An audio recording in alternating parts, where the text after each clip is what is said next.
Para lograr una mayor expansión, Otegi, está claro que los costos existentes a ustedes los limitan, pero ¿qué pasa con la competencia que hay con grandes proyectos como por ejemplo lo de Monte del Plata, que de alguna manera hacen que se limite la capacidad que tenga la industria para concretar determinadas obras también? A ver, el mejor escenario es un país que crece, que se diversifica en su matriz productiva, porque en definitiva, si todos los caballos tiran de este carro, el escenario es de crecimiento. Al interior de la industria, eso la obliga a tener respuesta para todas las demandas.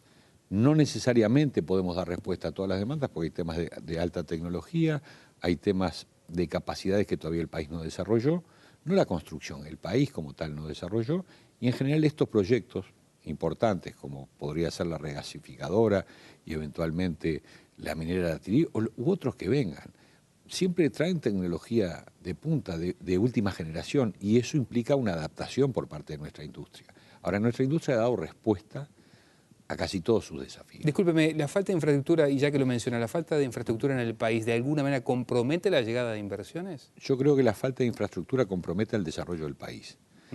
Eso es 2011, nosotros le encargamos a uno de nuestros asesores, al estudio CPA Ferrer, un análisis de la inversión en infraestructuras viales en los últimos 10 años. Tuvimos una presentación pública, tuvimos algunas diferencias con el gobierno en cuanto a las conclusiones, pero de hecho, un país que no tiene infraestructuras desarrolladas, portuarias, viales y ferroviarias, que no tiene generación de energía suficiente, creciente, a precios competitivos y confiable, y que no tiene material humano, personas que estén en condiciones de ocupar nuevos puestos de trabajo, es un país que asfixia su posibilidad de crecimiento. Y el Uruguay no se debería dar ese lujo. Esto no es una crítica política, es simplemente para mantener un escenario de crecimiento, aunque el escenario externo pueda variar en algo, tenemos que fortalecer nuestras propias fuerzas, valga la redundancia. Somos una sociedad pequeña y en todo caso nosotros la diferencia va a estar en las fortalezas que sepamos desarrollar. Acá claramente hay un debe del gobierno, en este caso el gobierno de turno, en materia, por ejemplo, de infraestructura. Yo creo que es un debe que viene... Sí, que no corresponde solamente a esta administración. No solamente a esta administración, porque en realidad nosotros pedimos 10 años. Y es cierto, y esto vale la pena recordarlo, cuando la crisis del 2002-2003, la capacidad ociosa que tenía toda la estructura productiva del Uruguay, desde el punto de vista agrícola, desde el punto de vista ganadero, desde el punto de vista industrial, desde el punto de vista portuario, desde el punto de vista en fin, teníamos una capacidad ociosa porque la crisis fue muy severa. Nos permitió crecer los siguientes 5 años o 6 años y llegar al límite de utilización de esa capacidad ociosa. Los frigoríficos, que fueron los primeros en invertir, porque fue de los primeros rubros que subieron de precio, empezaron a hacer sus inversiones para poner a punto sus plantas, después del año 97, 98, perdón, 2007, 2008, 2010. O sea, la respuesta la tiene el país en la medida que sus capacidades ociosas llegan a su límite. Claro. Tenemos un problema en los recursos humanos, tenemos un desempleo bajo, tenemos dificultades para incorporar gente con conocimientos suficientes al trabajo, no solamente en la construcción, en cualquier área. Y eso es parte de los desafíos que el país tiene en forma inmediata por delante. Claro. A propósito de recursos humanos, Otegi, el sindicato, el ZUNCA, ya de alguna manera definió su plan de reclamos en el Consejo de Salarios. Además de las mejoras salariales, llama la atención la alimentación en obra, que es un planteo bastante firme que ha hecho el ZUNCA.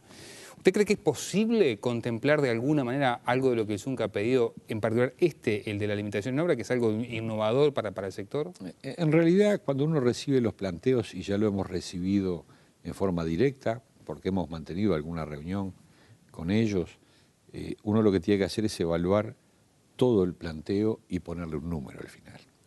En este momento tenemos una pauta sugerida por el Poder Ejecutivo, tenemos un planteo hecho por el ZUNCA, entre uno y otro hay una brecha importante. Todos sabemos que cuando vienen los planteos no necesariamente todos los planteos están en condiciones de ser contemplados. Pero hoy tenemos una diferencia importante que trataremos de dilucidar y de ajustar en las próximas 5, 6, 7 semanas. Todos queremos una negociación relativamente rápida. Nosotros tenemos convenio vigente hasta el 30 de septiembre. La primera reunión formal se va a hacer en el Ministerio de Trabajo el 1 de octubre. Y ahí empezaremos a negociar ya con todas las cartas arriba de la mesa. ¿Diferencia importante de cuánto estamos hablando? Y bueno, cuando uno le empieza a poner números a todos los planteos, nosotros estamos entre 18 y 20 puntos por encima de la inflación, por ejemplo. Y en un periodo de 3 años, ese es un número relevante hoy por hoy. El país tiene un problema de costos internos, el país tiene un problema de capacidades y capacitación de sus recursos humanos, tenemos un problema en la educación, tenemos problemas en infraestructura y tenemos que atenderlos todos. Nosotros en el sector hace mucho tiempo que desterramos la idea de que los países crecen con el hambre de la gente, pero tampoco los países crecen sin el esfuerzo y el trabajo tesonero y eficaz de la gente. O sea, hay que aprender a juntar esas dos cosas.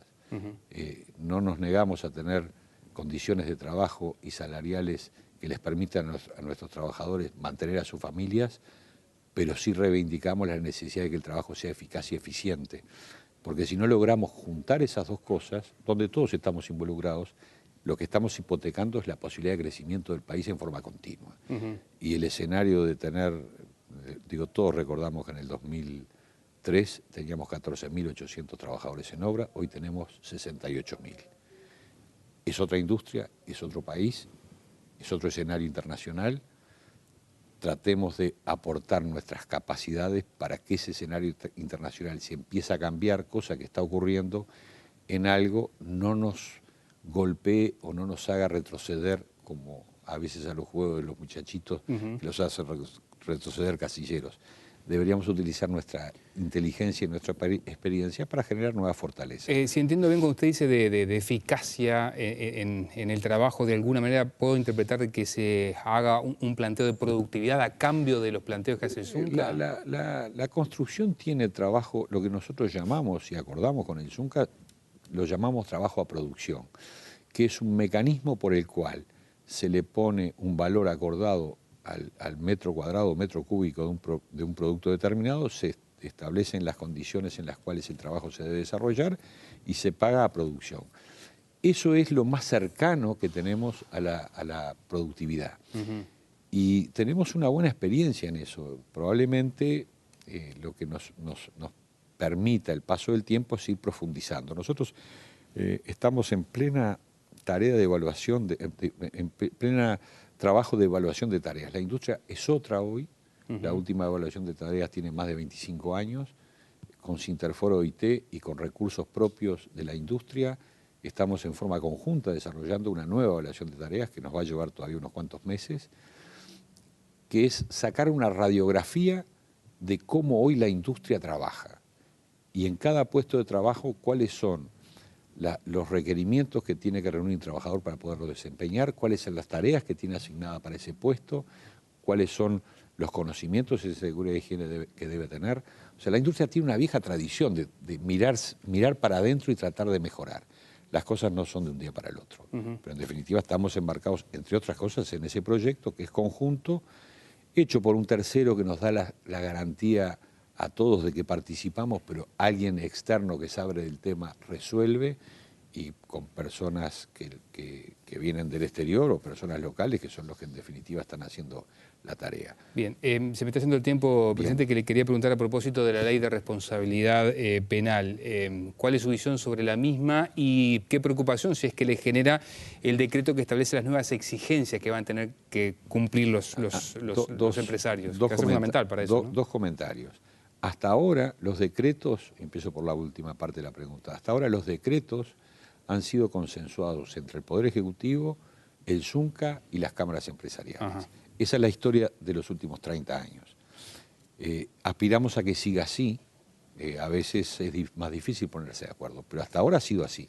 La industria quiere decir que se ha autorregulado en los temas de seguridad y salud. En paralelo hay un proyecto de ley que genera responsabilidad penal empresarial, que ha tenido 2 o 3 versiones. Sí. En nuestra opinión, esa no va a ser una solución. Lo hemos dicho de entrada, lo hemos dicho en el Parlamento y lo hemos dicho hasta el cansancio. No es la forma de disminuir los accidentes. La construcción ocupa el 3er lugar en el ranking de accidentes mortales por sector. Tampoco, lo que sí tenemos es un sindicato que cada vez que hay un accidente mortal, con total derecho se moviliza y lo plantea en la prensa. Y eso genera una visión y una preocupación de la sociedad por ese tema.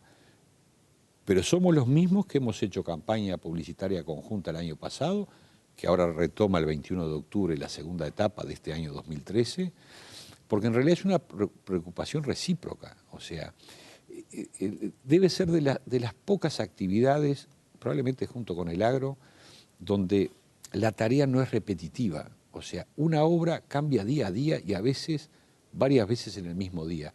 En una fábrica o en un comercio el trabajo es repetitivo. Los riesgos están claros dónde están y en definitiva es una línea de producción que lo que hay que cuidarse es de aquella máquina o de esto. La obra es diferente, igual que el agro que también es diferente. Y para eso se necesita que los acuerdos sean amplios y sean entre las partes. La ley no va a solucionar el problema. Yo creo que en definitiva se van a encontrar los mecanismos para que lo que se pretende no necesariamente se cumpla. Bien, me quedan 30 segundos. ¿Las PPP fueron un fiasco por lo que demoraron en su instrumentación? Yo creo que las PPP todavía no han empezado a dar resultados. Es un buen instrumento que sabíamos que iba a demorar en ponerse en marcha, pero es un buen instrumento igual que el de la vivienda de interés social. O sea, son proyectos de ley que además, más allá de los retoques que puedan tener, tuvieron el respaldo de todos los partidos políticos que tienen representación parlamentaria. Y eso, en definitiva, nos diferencia muchas veces de la región. Es una política de Estado, aunque no la llamemos así. Y yo aspiro a que en un futuro cercano se pula un poco más en sus requerimientos y su funcionamiento y podamos aprovecharlas mejor. Oti, gracias por acompañarnos. Con mucho gusto y a la orden. Amigos, bueno, hasta aquí llegamos. Es con muchísimo gusto que, como siempre, los invitamos para el próximo lunes, aquí en el 20, a partir de las 21:30. Que tengan una muy buena semana. Chau, chau.